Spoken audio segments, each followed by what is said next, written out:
tonight. Terrible outcomes with respect to Indigenous people who are incarcerated in federal corrections. A new report highlights the dire state of Indigenous overrepresentation in Saskatchewan prisons. Also, a 1-2 punch of winter-like weather as another snow system takes aim at our province. Plus, an emotional reunion in Saskatoon for a father and daughter separated for more than a year after chaos in Afghanistan. This is CBC Saskatchewan News.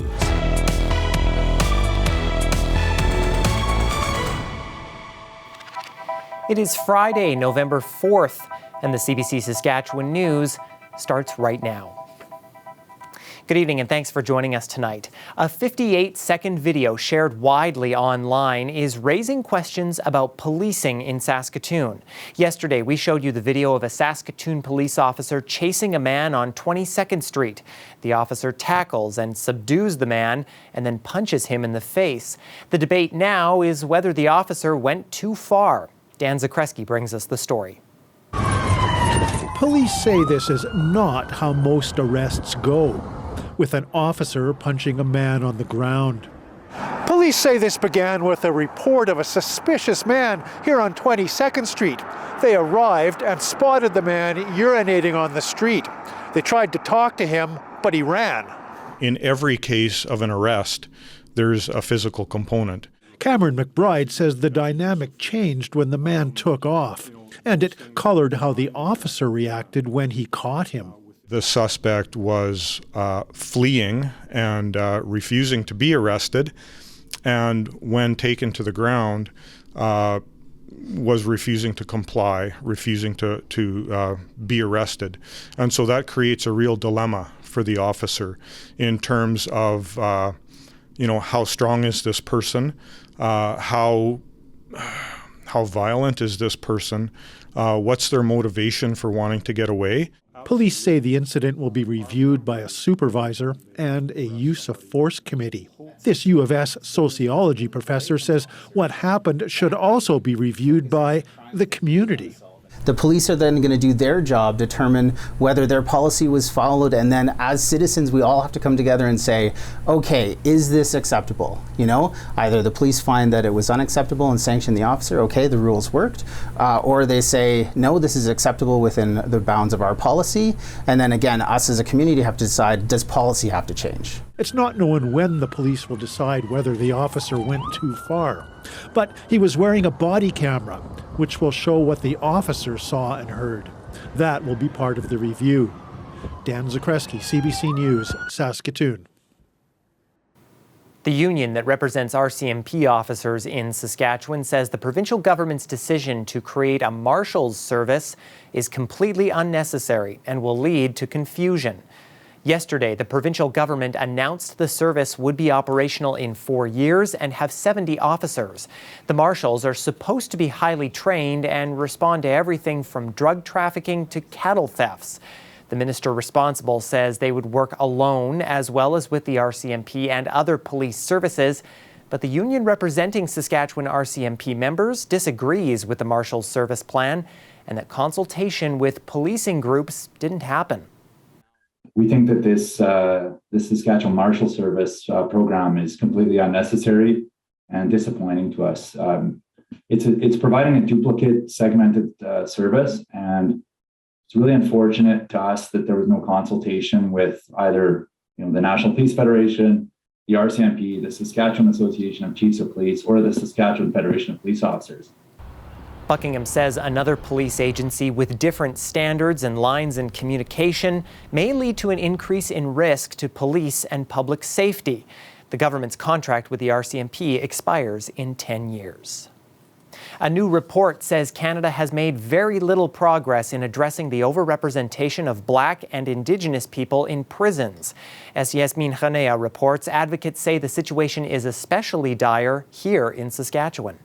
The overrepresentation of Indigenous people over the last decade as continuing. Canada's top prison watchdog says Black and Indigenous people continue to be overrepresented in prisons, and that racial discrimination, stereotyping, and bias are just as pervasive and persistent as before. I don't think the system has really changed much in the last many years. So while these findings are disheartening, unfortunately, they're not surprising. Nationally, Indigenous people only make up about 5% of the total population, but they make up about 32% of the prison population. In Saskatchewan jails, it's much more dramatic. 75 to 80% of people behind bars are Indigenous. This legacy of colonialism is like right on the surface of Saskatchewan, and it hasn't changed much here in the last years as with other jurisdictions across the country. The report also found that some inmates are facing even worse conditions than they did a decade ago. Advocates say more support is needed to prevent people from going to prison. The federal agency in charge of Canadian prisons spends almost $190,000 a year per prisoner. Fraser says that money could be better spent elsewhere. Whether that's housing, whether that's education, whether that's family supports, what people need to stay together, to stay out of prison in the first place. It's just such a bargain to be spending that money to help people before there's a crime committed. If that doesn't happen, Fraser and other advocates say incarceration rates will only get worse. Yasmin Ghanaya, CBC News, Saskatoon. The public inquiry into the federal government's use of the Emergencies Act turned its attention beyond the events in Ottawa for the first time today. It began looking into the border blockade in Coutts, Alberta. CBC's Rafi Boudjikanian has the details. Across the country from Ottawa last winter, a parallel protest at the Coutts border crossing in Alberta, with a more ominous outcome. Some of the 13 people arrested there face charges related to weapons and conspiracy to murder RCMP officers. The National Police Force also showcased this. You see on there's two patches with the diagonal symbol, correct? Yes, it does appear that is the case. An online far-right movement started by Jeremy Mackenzie, appearing virtually today as a witness as he faces assault and weapons charges of his own unrelated to either convoy protest. He admitted he knows Chris Lysak, the man the Mounties say was arrested wearing the vest, but denied Diagolon is the national security threat both the RCMP and CSIS have warned about. Much of this narrative is coming from certain actors and members of the media. The people that I believe are deciding what is and what is not as a hate symbol are incredibly disingenuous and kind of smear merchants. Would have been kind of a gotcha trophy. Denial also front and center about how much warning protesters received from police to clear Ottawa before law enforcement swept in 3 weeks into February. You were upset and you were crying because it was over and they told you to leave.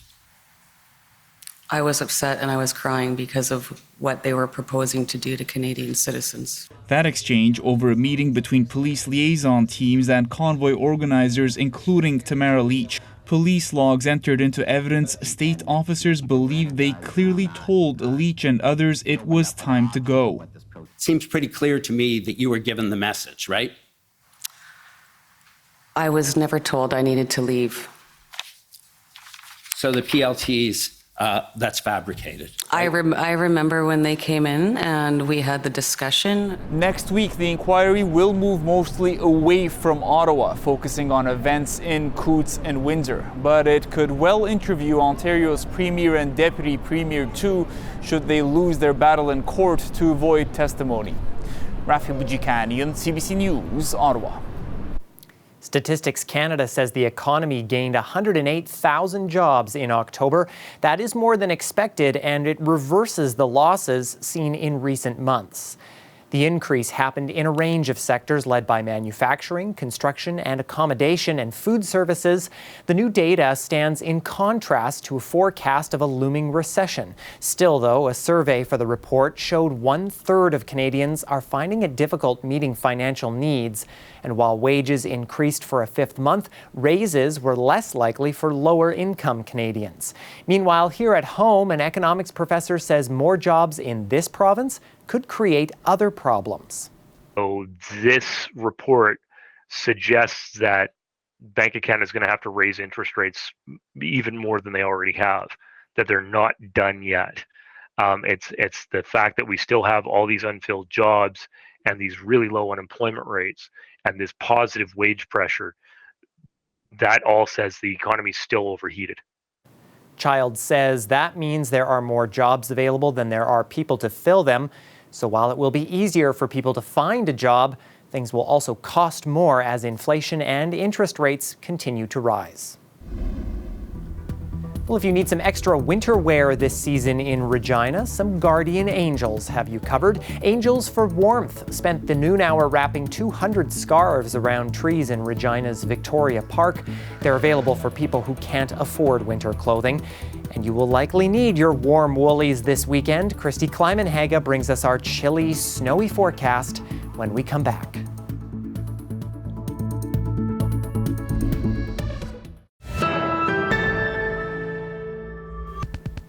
Welcome back. Layoffs have begun at Twitter under new owner Elon Musk. There's speculation that once the axe stops falling, almost half its employees will be gone. But there are concerns about what may lie ahead for the social media giant following recent statements by Musk. Thomas Dagg has more. At Twitter's offices in London, the blinds were drawn, while at the company's Canadian headquarters, one man could be seen watching the front door. New owner Elon Musk is pushing through his plan to cut as much as half of Twitter's global workforce. Staff shared pictures showing they had abruptly lost access to company email, their work computers suddenly locked. I found that my work laptop was remotely wiped. One former employee tweeted, "The dehumanizing layoff email has been received. I'm absolutely gutted." Another adding, "My entire team just got locked out." Twitter Canada told us earlier this week they employed more than 250 people across 4 provinces. Now at their Toronto headquarters here, the lights are still on, but it's not clear how many people are still working there. Within days, Musk has not only moved to reshape the product, but the company's culture itself. He's cleaning house, he's bringing in his own people, and he really feels like he wants to take control in his own way, and we're seeing that play out very publicly. I don't know if it's going to be too big. Consider what Twitter Canada's then boss told us in 2020. What Twitter prides itself on is a real human-centric, people-first mentality. Now, Musk appears to be gutting the social media giant's content moderation team, and research is already pointing to a spike in racist slurs on the platform. I think we're going to see a different Twitter where it's a little more no holds barred. Big brands like General Motors, Audi, and General Mills have all paused their ads on Twitter, while Musk blames a massive drop in revenue on activist groups pressuring advertisers. For staff, it's been a dark day, with Musk cutting costs. The toll on Twitter isn't yet clear. Thomas Dagg, CBC News, Toronto. This weather update is brought to you by Capital GMC Buick Cadillac. 22 model clear-out is on now.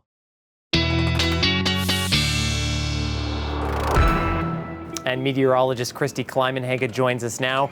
So nice to see that sun today, Christy, and that warmth, but it doesn't look like it's going to last too long.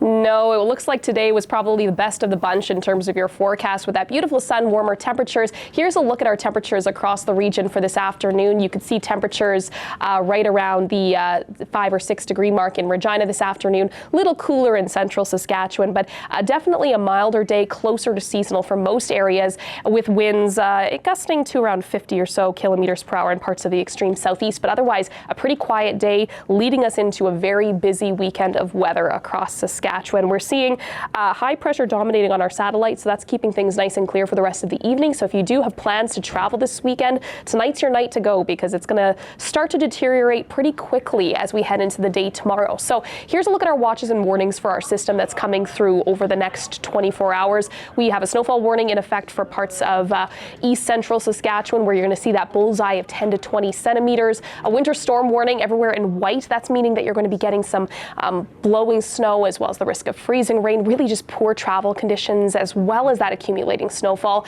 And then further south, a special weather statement because southern Saskatchewan is not going to miss this one. We're going to see some rain changing over to snowfall as you make your way into your Saturday evening. So what starts as rain will then switch over. So not skipping out the shoveling for you either. Here's a look at our system that's developing right over Alberta and then scooting across. You can see by tomorrow about 3 o'clock right overhead of Saskatchewan, that heaviest snowfall just towards east central Saskatchewan. That messy mix of greens and purples indicating that mix of rain and snow. So you can see that Regina sitting in the warm sector until the afternoon before that cold front flips through, and then you'll see the snowfall. That system does scoot out pretty quickly. It's a clipper, so it moves pretty fast, and it looks like Sunday you will start to see some relief, especially Sunday night, but not long relief. We're going to see another system moving in for next week, bringing more accumulating snowfall. So something to keep in mind. We are in a very wintry run of weather, and it looks like that's going to continue. Now, as for our snowfall accumulation, again, the heaviest of that snowfall into central Saskatchewan, especially north central Saskatchewan, Prince Albert, you could see over 20 centimeters of snow. As you make your way through southern Saskatchewan, again, not a lot of accumulating snow early on in Regina, but then really picking up as that system rolls through. You could see up to 10 centimeters there as well. And as for our winds, very strong wind gusts with this system, winds gusting to anywhere from 60 to 70 kilometers per hour as it passes through. So all of that fresh snow, all of that wind will mean low visibilities with blowing snow.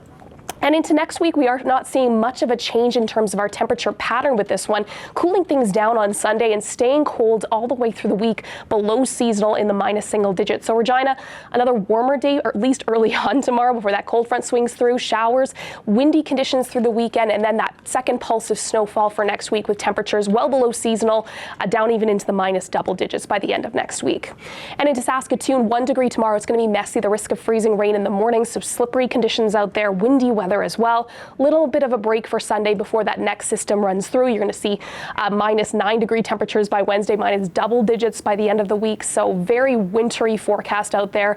Hopefully everyone still has their shovels handy because I know we needed them earlier this week, but coming right back again, Ethan. Yeah, Alberta Clipper was a term I thought I would miss, Christy, but not so much now. Oh, it's back with a fury. No kidding. Thanks so much. You're welcome. Here comes the blitz from Regina. Nias. The top two teams in Canada West football, both from Saskatchewan, have a big Saturday ahead. The U of R Rams and U of S Huskies are in the Canada West semifinals. Both teams have home field advantage. The Huskies take on the Manitoba Bisons at 1 o'clock, and the Rams go head-to-head with the UBC Thunderbirds at 4. Stay with us. We're back after the break.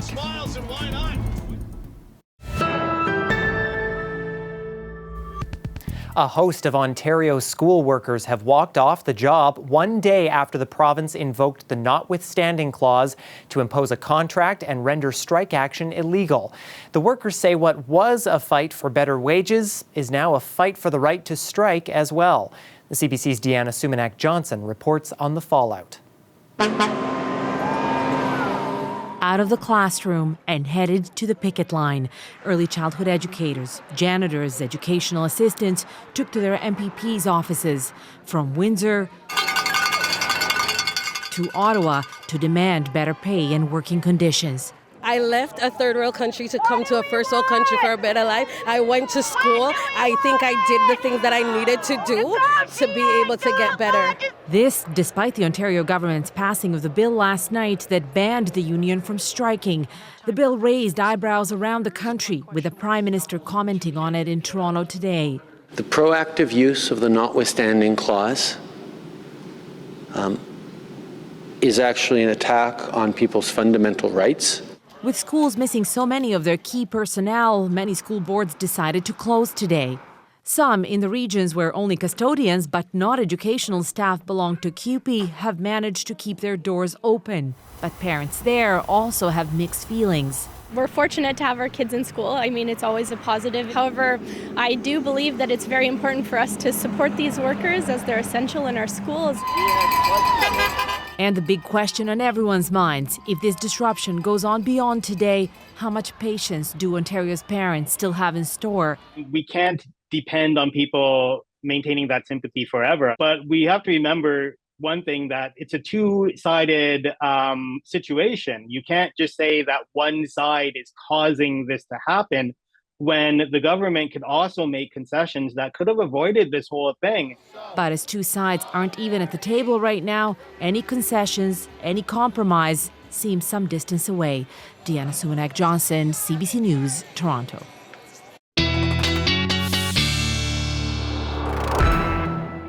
And Christy is back for one last look at a very snowy forecast. Yeah, a busy forecast, that's for sure, taking us into the weekend. Tonight, still some time to get in a walk or something outside to really enjoy the last of the nicer weather before we get into some more active weather for the weekend. Here's a look at what we're seeing in Regina tonight. By midnight, partly cloudy, 0 degrees, so not too bad. As you move into tomorrow morning, though, starting to see some showery activity, 3 degrees at 9 a.m. Through your afternoon, you'll likely get to the high single digits, but then cooling down, and that's switching over to snowfall in the Queen City. So you will see some accumulating snow before the weekend's out. In Saskatoon, you're a little cooler and you're right near the center of the system, so you're going to be seeing all sorts of weather associated with it, including the risk of freezing rain at midnight, -3 degrees. By tomorrow morning, that's shifting over to snowfall and windy weather. 1 degree at 9 a.m. Temperatures holding pretty steady through the day, but you're going to see that snow continuing on through the afternoon, then wrapping up on Sunday. So it is going to be a messy weekend for both cities. Saskatoon, of course, having that winter storm warning. So something to keep in mind if you are headed out on the roads. It's going to likely take you a while and be a little bit slippery for you. Okay, we will set traveling aside for now. Thanks, Christy. We leave you tonight on a happy and hopeful note. It was an emotional reunion for an Afghan father and daughter in Saskatoon yesterday. The man arrived on a flight from Pakistan and was tearfully greeted by his daughter, who had to escape Afghanistan when the Taliban seized control. Farhang Nassar has been attending school in Saskatoon for more than a year. Her dad stayed behind when she and other girls were rescued by a humanitarian organization, but now they are finally together again. Like, you know, before in my previous life in Afghanistan, I don't remember that if one day I woke up without my father. Without his words to say, like, "Good night, my princess, you're my everything, you're the only hope that I have in my world." And so it was about 1 year that I couldn't hear these words from him, and now I'm really happy. This tonight is gonna be the best night in my life again.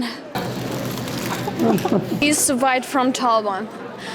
He is now with his family.